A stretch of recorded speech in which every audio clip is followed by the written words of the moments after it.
A world turned upside down. The memory of the last horse show was a bittersweet symphony. The sun, warm on her face, the scent of hay and leather, the electric thrill of the arena. Maya could almost feel the familiar surge of adrenaline as she and Apollo, her chestnut gelding, cleared the final jump. The crowd's roar, a wave of pure exhilaration, washed over her. She remembered Apollo's powerful muscles bunching beneath her as they landed, the rhythmic thud of his hooves against the packed earth. They'd won. Again. The blue ribbon, crisp and new, felt like validation, not just for her, but for all the hours of training, the early mornings, the sacrifices. Apollo had nudged her playfully as she dismounted, his velvety nose nuzzling her cheek. That was their dance, their conversation, a language understood only by them. Then darkness. Not the gentle darkness of sleep, but a brutal, suffocating blackness that stole everything. One moment, she was driving home, windows down, singing along to the radio, reliving the victory. The next, a blinding flash of headlights, screeching tires, and then nothing. Elena's voice, a constant, worried hum, pulled her back to the sterile reality of the rehab center. Maya, honey, are you comfortable? Do you need anything? Maya forced a smile. I'm fine, Mom. Really? Fine was a lie she told often these days. Fine was a shield against the overwhelming pity she saw in everyone's eyes. She wasn't fine. She was trapped. The wheelchair felt like a cage, a heavy, cumbersome reminder of everything she had lost. The therapists were relentlessly cheerful, pushing her to embrace her new normal. But what was normal about not being able to feel your legs? What was normal about needing help to get out of bed, to shower, to do anything? She hated therapy. The exercises were agonizing, the progress achingly slow. Each movement, each stretch, a painful reminder of what used to be effortless. She'd sit there, staring at her lifeless legs, willing them to move, to twitch, to give her any sign of life. But they remained stubbornly still, unresponsive to her pleas. Elena hovered, adjusting Maya's blanket, straightening her hair, anxiety palpable. Maybe we should skip therapy today, sweetie. You look tired. No, Mom. Maya's voice was sharper than she intended. I have to go. I have to try. The alternative, giving up, was unthinkable. But the effort felt monumental, a Sisyphean task that threatened to crush her spirit. Later, alone in her room, Maya wheeled herself to the window. The sun was setting, painting the sky in hues of orange and purple. She closed her eyes, conjuring the image of Apollo galloping across a field, his mane and tail flying in the wind. She could almost feel the wind in her hair, the sun on her face, the powerful rhythm of his stride. A tear escaped her eye, tracing a path down her cheek. She missed it. God, she missed it so much it felt like a physical ache. The freedom, the connection, the pure, unadulterated joy of riding. It wasn't just a hobby, it was a part of her soul. She wheeled herself back to the bed and fumbled for her phone. Scrolling through her photos, she lingered on one of Apollo, his dark eyes intelligent and kind. She whispered his name, her voice thick with emotion. I'll be back, boy. I promise. The words were a fragile vow, a lifeline in a sea of despair. But they were enough. For now. Whispers of the wild. Sophia swung the monitor closer, its stand emitting a slight protest as she adjusted its height.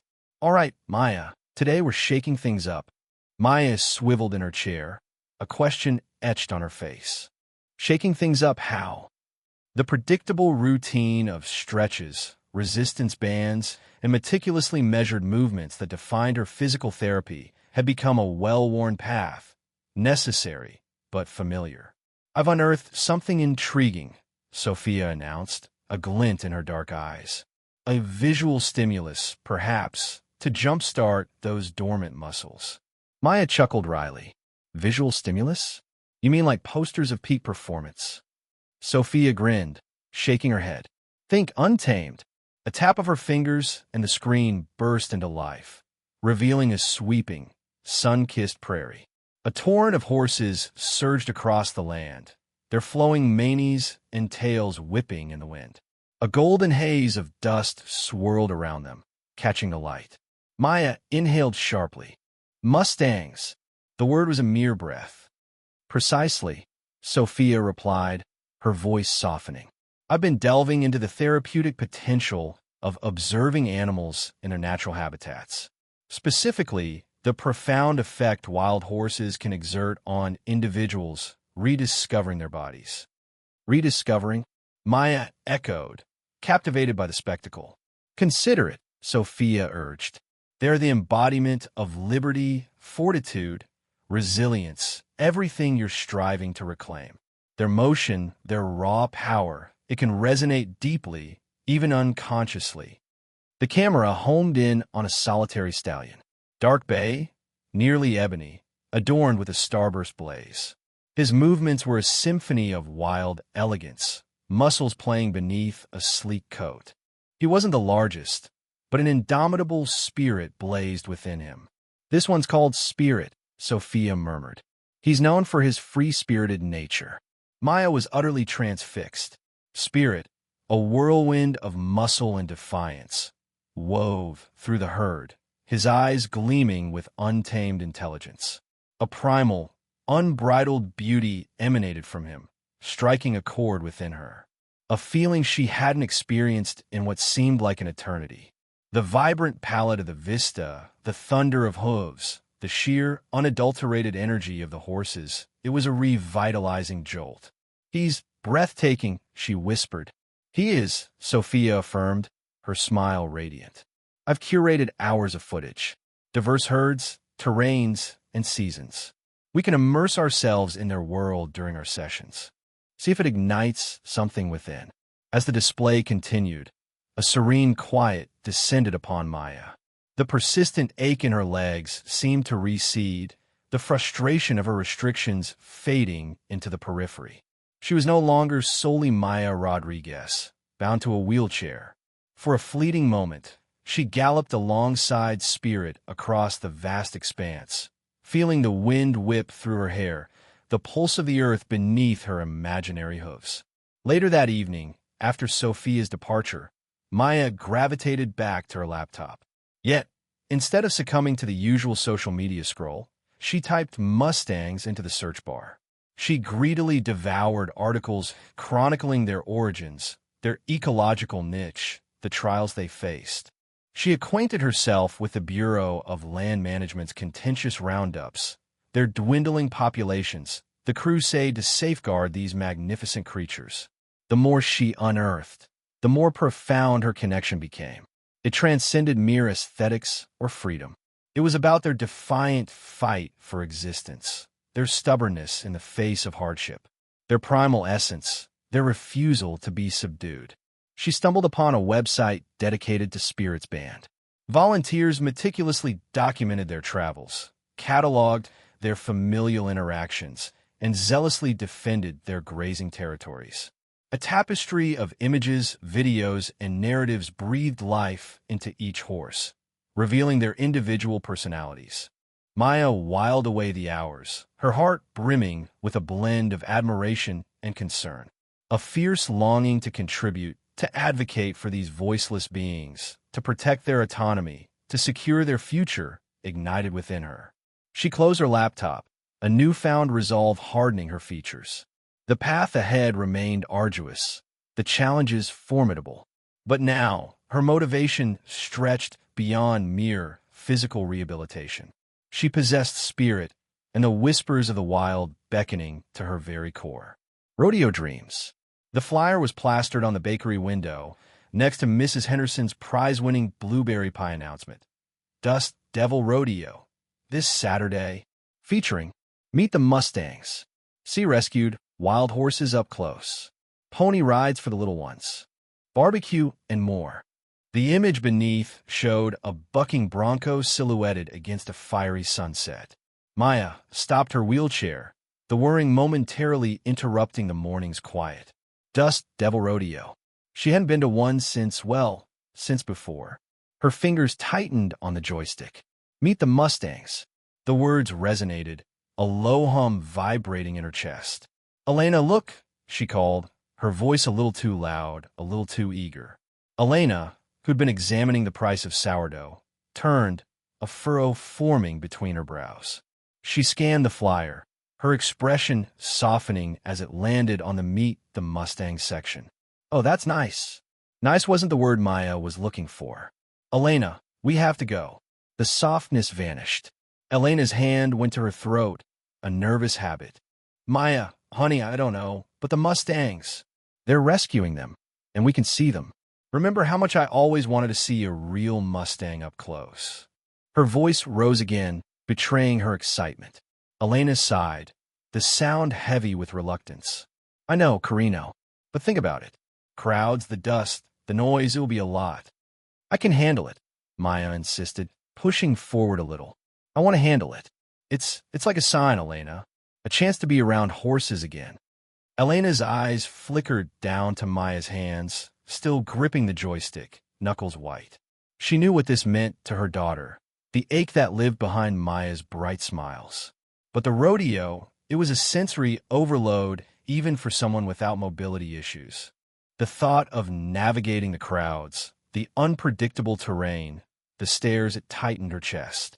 "It'll be too difficult, Maya. The wheelchair, the ground will be uneven. And what if you get overwhelmed?" The words tumbled out, a torrent of anxieties she couldn't hold back. Maya deflated slightly.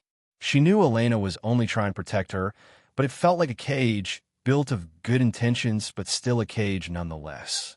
"I'm not made of glass, Elena. I can manage. We can manage. We'll go early before it gets crowded. And if it's too much, we'll leave. Please." The plea in Maya's voice was almost her undoing. Elena hated seeing that flicker of disappointment in her daughter's eyes, the forced acceptance of a life that had been so drastically altered. "It's not just the crowds, Maya. It's the horses. Seeing them, knowing you can't," she trailed off, unable to voice the rest, the unspoken truth that hung between them like a heavy curtain. Maya took a deep breath, forcing herself to meet Elena's gaze. "I know it'll be hard, but I need this, Mom. I need to be around them. Maybe just seeing them will be enough. Maybe it'll remind me of Spirit." The mention of her beloved horse, the one she'd had to sell after the accident, was a low blow, and Maya knew it. But she was desperate. Elena's shoulders slumped. She looked from a flyer to Maya's hopeful face, her resolve crumbling. "Okay," she said finally, her voice barely a whisper. "Okay, we'll go. But we're going early, and if I say it's time to leave, we leave. No arguments. And I'm bringing extra blankets and pillows for the chair, and noise-canceling headphones. And, okay. Maya laughed, relief flooding through her. "Thank you, Elena. Thank you." Elena managed a weak smile. "Don't thank me yet. We still have to survive the Dust Devil Rodeo." She paused, a worried frown returning. "Maybe I should call Mrs. Davison and see if she knows anything about the accessibility situation there." Maya rolled her eyes playfully. "Elena, relax. We'll figure it out. It'll be an adventure." She hoped she sounded more confident than she felt. The image of wild Mustangs, their manes flowing in the wind, flashed in her mind, eclipsing the anxieties, at least for now. This could be the start of something new, something that could ease the ache in her heart. Or it could be a disaster. But either way, she was going to the Dust Devil Rodeo. Barriers and bridges. The rodeo grounds pulsed with life, a vibrant, chaotic symphony of country music, excited chatter, and the enticing aroma of fried dough. Elena wrestled the minivan into a space seemingly designed for a compact car, muttering under her breath about inconsiderate truck owners. "Remind me again why we're doing this, Mija." Maya, already transferring to her wheelchair, grinned. "Because I haven't smelled freedom like this in months, Mama, and because I need to see those horses." Freedom, Elena thought, watching Maya expertly maneuver her chair down the makeshift ramp. It looked a lot like navigating a minefield to her. The crowds were thick, a sea of cowboy hats and denim that parted reluctantly from Maya's chair. Each bump, each jostle, made Elena's stomach clench. "Excuse me," Maya called out, her voice firm but polite, as a man in a 10-gallon hat blocked their path, seemingly oblivious. He glanced down, his expression shifting from annoyance to something resembling guilt. Olhat, saw thee. Mom, didn't see you there. He stepped aside, but not before Elena caught the flicker of pity in his eyes. They inched their way toward the arena entrance, a maze of uneven gravel and discarded wrappers. Elena's anxiety ratcheted up with every obstacle. Are you sure you're okay, Maya? We could turn back if you want. Maya squeezed her mother's hand. I'm fine, Mama. Just breathe. She took a deep breath herself, the scent of hay and horse sweat filling her lungs. It was a familiar comfort. Reaching the entrance, they found the designated accessible viewing area was anything but. Perched at the far end of the bleachers, it offered a distorted view through a chain-link fence, partially obstructed by a stack of hay bales. Seriously? Elena exclaimed, her voice tight with frustration. This is a joke. Maya sighed, trying to maintain her optimism. Maybe we can find a better spot. The restrooms were another battle. The accessible stall was locked, and after several minutes of searching, they finally located a rodeo employee who fumbled with a key ring before admitting it was out of order. Out of order? Elena repeated, her voice rising. So what are we supposed to do? The employee shrugged, offering a half-hearted apology before wandering off. Maya reached for her mother's hand, her own frustration evident. It's okay, Mama. I can wait. But Elena saw the disappointment in her eyes, the subtle slump of her shoulders. As they navigated back through the crowd, Elena nearly collided with a young woman carrying a tray of lemonade. Oh, I'm so sorry, Elena exclaimed. The woman smiled warmly. No witties. Say, are you two trying to get closer to the arena? I noticed the accessible seating is less than ideal. She paused, extending a hand. I'm Sarah, by the way. I volunteer with the local equine therapy program. Elena hesitated, then shook Sarah's hand. Elena. And this is my daughter, Maya. Sarah's eyes lit up when she saw Maya. Oh, I recognize you. You used to ride at Willow Creek, didn't you? Before, she trailed off, her cheeks flushing. Maya nodded, a small smile playing on her lips. Yeah, before. Well, Sarah said, her voice brightening. I might have a solution for you two. It's not perfect, but it's better than that chain-link fence. Follow me. Sarah led them through a less congested path to a slightly elevated platform near the edge of the arena, usually reserved for photographers. It offered an unobstructed view of the action. The rodeo committee lets us use it for some of our clients who have mobility issues, Sarah explained. I'm sure they won't mind if you watch from here. Just stay behind the barrier. Elena's shoulders relaxed for the first time that day. Thank you, Sarah. We really appreciate it. Maya's face was radiant. From her new vantage point, the arena stretched before her, the dust swirling under the afternoon sun. She could see the riders preparing, the anxious energy of the horses palpable even from a distance. It wasn't the saddle, but it was close. It was something. As the first rider burst from the gate, the crowd erupted in cheers. Maya gripped the armrests of her chair, her eyes fixed on the bucking bronco. The world faded away, and for a moment, she was weightless, soaring with the horse, feeling the raw, untamed power of the animal beneath her. The joy on her face was undeniable, a stark contrast to the frustration that had shadowed her earlier.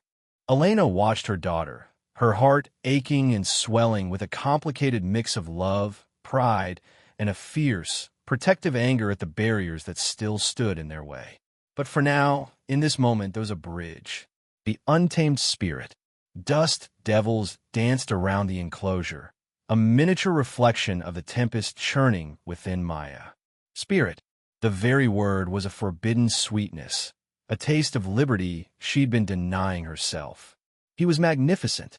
Sunlight blazed across his buckskin coat, each ripple of muscle a testament to barely leashed power. He dwarfed her expectations, nothing like the placid horses she knew from the riding school. This was raw, vibrant energy given form. Beside her, Hank McCoy, his face a roadmap of wrinkles etched by sun and wind, studied the animal. Prime specimen.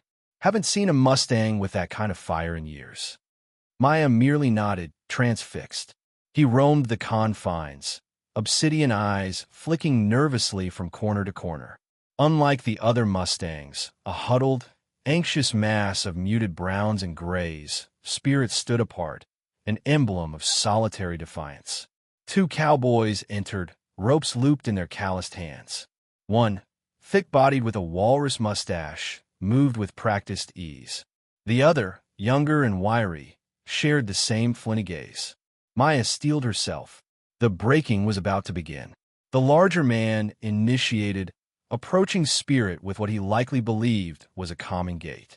"Easy now, fella," he rumbled, his voice a gravelly caress. "Just want to gander at ya." A snort ripped from Spirit, nostrils flaring with distrust. He danced sideways, maintaining his distance. Undeterred, the cowboy closed a space between them. In a heartbeat, Spirit erupted. He reared, front hooves slashing the air in a fearsome display. A piercing cry tore from his throat, vibrating through Maya's very core. The cowboy stumbled back, a curse bubbling from his lips. The younger one attempted to flank Spirit, cutting off his retreat. The Mustang spun, hind legs a blur of motion. A solid blow connected with the young cowboy's arm, sending him sprawling, clutching the injured limb, his face twisted in agony. "Damn it all!" the burly cowboy roared, patience snapping. He raised his rope, poised to strike. "No!" The word burst from Maya, sharper than intended. Both men pivoted, surprise painting their features. Hank's hand landed on her shoulder, a silent plea. "He's terrified," Maya insisted, her voice trembling slightly. "Can't you see that? You're just escalating this." The burly cowboy scoffed. "Terrified? He's wild. Needs learning who's boss. And you think brutality is the answer?" Maya challenged, her gaze intense. She knew she was crossing a line, but she was powerless to stop herself. Spirit's stark terror, his desperate struggle against captivity, echoed too loudly within her. Hank tightened his grip on her shoulder. "Maya, easy." He addressed the cowboys. "Why don't you fellas give him a breather? Let him settle." He gave Maya a look that screamed, "Don't push it." Muttering under their breath, the cowboys withdrew. Spirit, chest heaving, pawed at the ground, a cloud of dust swirling around his hooves. He followed their retreat with wary eyes, his muscles coiled, ready to detonate at the slightest provocation. Maya edged her wheelchair closer to the fence, her heart aching for the creature. She understood his fear, the yearning for boundless plains, the caress of wind through his mane, the unbridled joy of a full gallop. She knew the feeling of being caged, trapped within the confines of her own body. But unlike Spirit, she possessed no means of escape. Tentatively, she reached out a hand towards him. He flinched, eyes widening, yet he remained rooted to the spot, scrutinizing her. Maya held her breath, willing him to sense her intentions. She couldn't explain it, but she felt an undeniable kinship with this wild, indomitable spirit. A silent accord passed between them, a shared understanding of the profound need for something more. A silent understanding. "Hank, this is a monumental request. I realize," Elena began, her fingers worrying the handle of her bag. Dust devils danced around her shoes, mirroring the anxiety knotting her stomach. But could Maya be positioned closer to Spirit's enclosure? Even briefly, Hank McCoy, a worried crease etched between his brows, followed her gaze to Maya, who sat serenely in her wheelchair, absorbed in her drawing. "Elena, you know the Stallion's disposition. He remains highly unpredictable. Maya's safety is paramount." "I understand the risks," Elena responded quickly, her voice strained. "But she resonates with him on some level. It's unspoken, yet palpable. The distance, that barrier, it's hindering her, I think. Perhaps proximity, his seeing her, could soothe him somehow. Just a little." Hank exhaled heavily, raking a hand through his thinning hair. "I'll explore the possibilities, Elena, but I can't guarantee anything.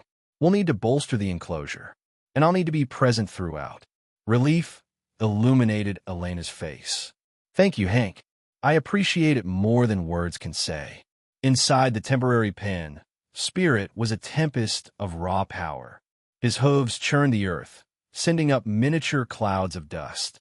He tested the integrity of the steel bars with a muscular shoulder, a deep, throaty rumble vibrating from him. The air thrummed with the scent of trepidation, both his own and the humans'.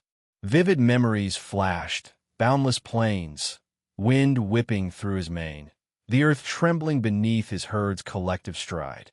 Now, only the confinement of walls and the intrusive gaze of his captors. He wheeled around, his dark eyes glinting, catching sight of a distant, small figure. More humans. Always more humans. He dismissed her, fixated on discovering a means of escape. Any escape. Hank, as good as his word, reinforced a section of the pen closest to the arena entrance, doubling the protective barrier with sturdy metal. He meticulously positioned Maya and Elena just outside this strengthened perimeter. The atmosphere thrummed with anticipation. Spirit, unaware of the alterations, continued his agitated circuit. The mingled odors of the stable, hay, manure, the ghosts of other equine scents, offended his senses. He tossed his head, snorting in displeasure. Then he noticed her. She was nearer now, much nearer. He could make out her features, the diminutive human in the metal chair.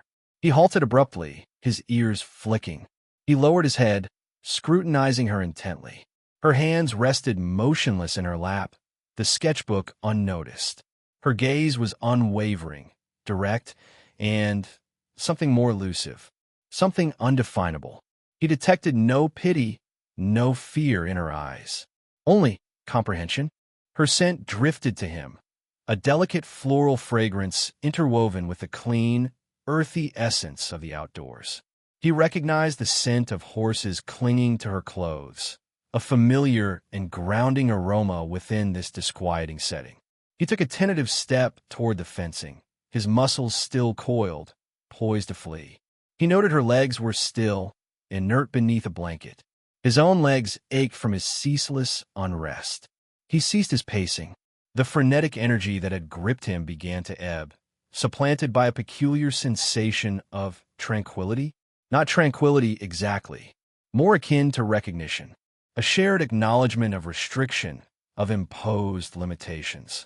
He remained motionless, his gaze locked on hers. The sounds of the arena diminished to a distant murmur.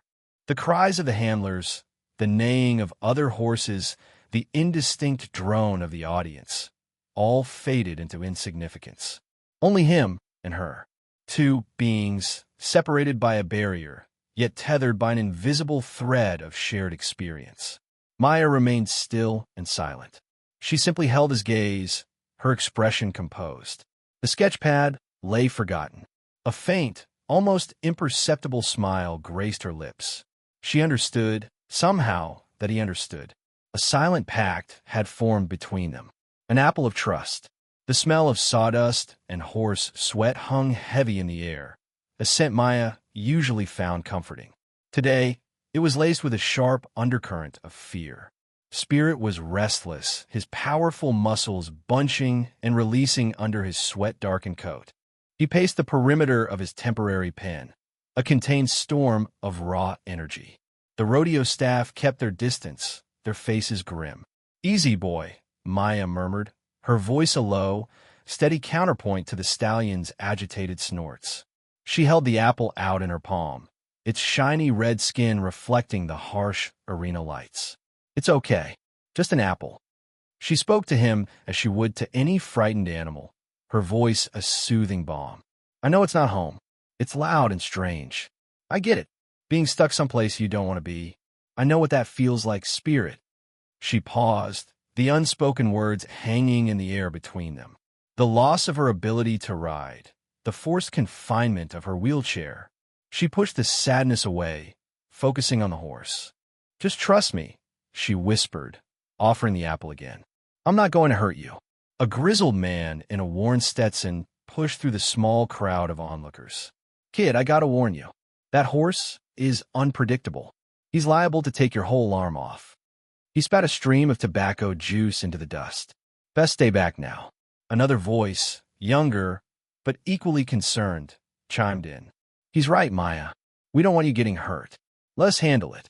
Maya understood their concern, but she couldn't shake the feeling that Spirit wasn't simply a wild animal lashing out. There was a deeper fear in his eyes, a desperate plea for understanding. He's scared, she said, her gaze fixed on Stallion. He just needs to know he's safe. She ignored their warnings, inching her wheelchair closer to the fence. The closer she got, the more apparent Spirit's distress became. He was magnificent, a creature sculpted from muscle and fire, yet trapped and terrified. Time seemed to slow. The noise of the rodeo faded into a distant hum. It was just Maya and Spirit, two souls reaching out across a chasm of fear and misunderstanding. The apple, a small offering, a symbol of hope. Spirit stopped pacing. He lowered his head, his nostrils flaring as he tested the air, drawing in Maya's scent. He pawed the ground, a nervous gesture. His dark eyes, usually blazing with defiance, were now filled with a wary curiosity. He took a hesitant step, then another. The rodeo staff held their breath, their hands hovering near the gate latch, ready to intervene. Maya remained still, her hand outstretched, her heart pounding against her ribs. She could feel the tremor in her own hand, a reflection of the stallion's inner turmoil. Spirit took another step, closing the distance between them. He stopped just inches from Maya's hand, his large body radiating heat. He hesitated, his gaze darting between Maya's face and the apple. For a moment, she thought he would bolt. Then, slowly, cautiously, he lowered his head and gently took the apple from her palm. His lips brushed against her skin, a feather-light touch that sent a shiver down her spine. He crunched into the fruit, the sound echoing in the sudden silence of the arena. Juice dribbled down his chin, a small, messy sign of acceptance. Maya didn't move, didn't speak. She simply watched as Spirit devour the apple, his eyes softening ever so slightly. A connection had been made, a fragile bridge built on trust and a shared understanding of fear. The apple was gone in moments, but the moment lingered, a small victory in a battle against fear and misunderstanding. It was a beginning, the arena of dreams. A jarring clang ripped through the still afternoon, bouncing harshly off the metal bleachers. Spirit, already a bundle of nerves, detonated. He vaulted, a frantic, high-pitched scream erupting as his forelegs flailed. Maya cried out, instinctively raising her arms. Her chair rocked ominously. Spirit, easy, boy. Whoa! Hank bellowed, lunging forward, but distance betrayed him. For a terrifying instant, Maya braced for impact, certain the stallion's bulk would descend upon her. Then, the frenzy dissipated as abruptly as it began. Spirit landed with a thud, nostrils flared wide, eyes still mirroring the terror he felt. Yet instead of flight, instead of flattening her, he stilled. He stood quivering, flank heaving, a mere foot separating him from Maya's wheelchair. Dropping his head, he gently bumped the chair, a gesture of what seemed like remorse. Maya's breath caught. Tremulously, she reached out, her fingers brushing the velvety softness of his muzzle. It's all right, Spirit, she soothed, her voice wavering. It's okay. I know you're frightened. In reply, his soft nose nudged her hand. Hank hurried over, his face tight with worry. Maya, are you hurt? I saw him go up. I'm Fina, Inc. He stopped. Her eyes shimmered with unshed tears as she looked up at him. He understood. Hank stared, transfixed by the sight of the wild stallion and the girl in the wheelchair, bound by an invisible cord of empathy. He recognized the lingering fear in Spirit's gaze, but also the improbable tenderness he displayed toward Maya. A daring notion bloomed in his mind. Maya, he began slowly, what if you went in there with him? Her eyes grew wide. Into the arena? You know I can't ride. Not ride, he clarified. Just be there. Let him see you. Let him get used to it. Maybe it would soothe him. Maybe it would demonstrate to everyone the gentleness beneath the surface. He knew it was a long shot, a considerable risk. But the glimmer of hope in Maya's eyes, the profound connection between her and the horse, spurred him on. The arena managers would likely protest, but it was worth the attempt. He hadn't witnessed such a bond in ages. Maya hesitated, gnawing on her lip. The prospect of returning to the arena, even not atop a horse, ignited a conflicting mix of yearning and apprehension. However, the chance to comfort Spirit, to reveal his true nature, was too irresistible. "Okay," she agreed, her voice now resolute. "Let's do it." Hank nodded, his pulse quickening with a blend of apprehension and anticipation. With deliberate care, he wheeled Maya toward the arena gate. Several volunteers glanced up, startled, but Hank waved them off with a firm expression. The arena stretched out before them, a vast expanse empty save for a few groundskeepers arranging things for the evening. The dipping sun painted long shadows across the surface. As Maya rolled forward, the only sound was the quiet hum of her wheelchair tires. Spirit, sensing the shift, snorted, tension rippling through him as his gaze locked on Maya. Hank released the gate and gently ushered Spirit into the arena. The stallion paused, muscles coiled, then his eyes found Maya. A soft whinny escaped him, not a sound of panic, but something akin to a question. Maya smiled, her heart swelling. "Hey, big guy," she murmured. "It's okay. I'm right here." As Spirit ambled towards her, the audience in the stands started to grow as bystanders paused and watched, drawn by the unconventional tableau. The untamed Mustang, normally a tempest of anxiety, seemed almost tame as he approached the girl. He dipped his head, nuzzling her hand once more. A collective intake of breath swept through the burgeoning crowd. They weren't observing a dangerous beast, but a creature capable of deep affection, a being yearning for comfort. Maya's presence seemed to exert a placating influence, a peaceful eye within the storm of his distress. Hank watched from the edge, holding his breath. He observed the captivated expressions in the crowd, the hushed whispers of wonder, the slow understanding that perhaps they had misjudged this wild horse. In that moment, Maya and Spirit, the girl in the wheelchair and the frightened stallion, were crafting something extraordinary, rewriting a story and sketching a fresh vision onto the blank slate of the arena. A lasting impact. The echo of Spirit's pounding hooves reverberated within Maya, a bittersweet phantom limb of memory. Eyes closed, she conjured the image of the chestnut stallion, the whisper of his breath against her palm, the pent-up force barely contained beneath his quivering hide. Someday, she vowed, her hand tightening on the cool steel of her wheelchair. Someday a real ride. That aspiration sparked an inner blaze, rekindling a resolution that had dwindled to embers. It charged her sessions with Sophia. "I need to be ready," Maya declared, forcing herself through each painful repetition, her face a mask of determination. "Ready for when Spirit and I truly understand each other." Sophia, ever observant, caught the subtle but profound alteration in her demeanor. "This is wonderful, Maya. What occurred at the rodeo? You radiate something new." I experienced something," Maya struggled to articulate. "Something genuine, a bond. And it made me recognize I can't simply abandon riding." Elena, having followed the session quietly, worried her lip. Maya's newfound drive was a joy to behold, but it simultaneously unearthed a deeply buried apprehension. The concern, barely suppressed, leaked into her query. "Darling, are you certain this is wise?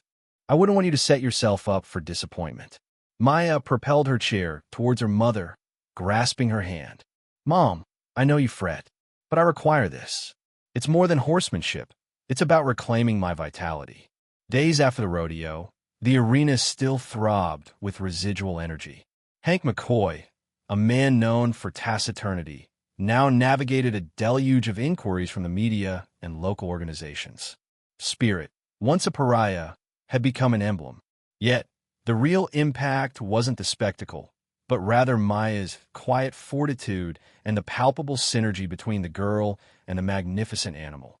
Prompted by a petition signed by almost the entire populace, the town council initiated discussions regarding enhanced accessibility at the rodeo grounds. Ramps, tailored seating arrangements, and sensory-considered zones were under consideration. However, the dialogue expanded beyond the rodeo. It permeated the park, the library, and even shops. "It transcends just the rodeo," insisted Mrs. Henderson, her voice surprisingly firm at a town meeting. "It's about ensuring every member of our community feels welcomed and valued." Maya illuminated that path for us. She showed us what's achievable. The rodeo committee, initially wary of Spirit, embraced him wholeheartedly. They provided funding for tailored training, emphasizing desensitization techniques and nurturing rapport with riders with diverse abilities. Hank, always pragmatic, oversaw the entire operation, his rough demeanor mellowing with each incremental improvement Spirit demonstrated. One afternoon, Sophia escorted Maya to the arena. Hank was present, working with Spirit within the confines of the round pen. The Stallion, his eyes no longer frantic, displayed a nascent serenity. He perked his ears at Maya's approach, a low, gentle nicker rumbling from his chest. "He recalls you," Hank remarked, a ghost of a smile gracing his lips. "It seems you left an indelible impression upon him." Maya extended her hand, her fingers lightly caressing Spirit's soft muzzle. "He left an indelible impression on me as well." As Maya observed Spirit, a surge of anticipation coursed through her veins. The road ahead wouldn't be smooth. Challenges, setbacks, and moments of despair were inevitable. But now, she possessed a purpose, a rationale to persevere. Spirit was more than a horse. He was a spark, a testament to human strength, and a reminder that even when confronted with adversity, empathy and optimism could flourish. And with the community uniting behind her, transforming their close-knit town into a more inclusive haven, Maya understood that her encounter with the untamed Stallion had ignited something truly remarkable, something destined to resonate far beyond the confines of that dusty arena.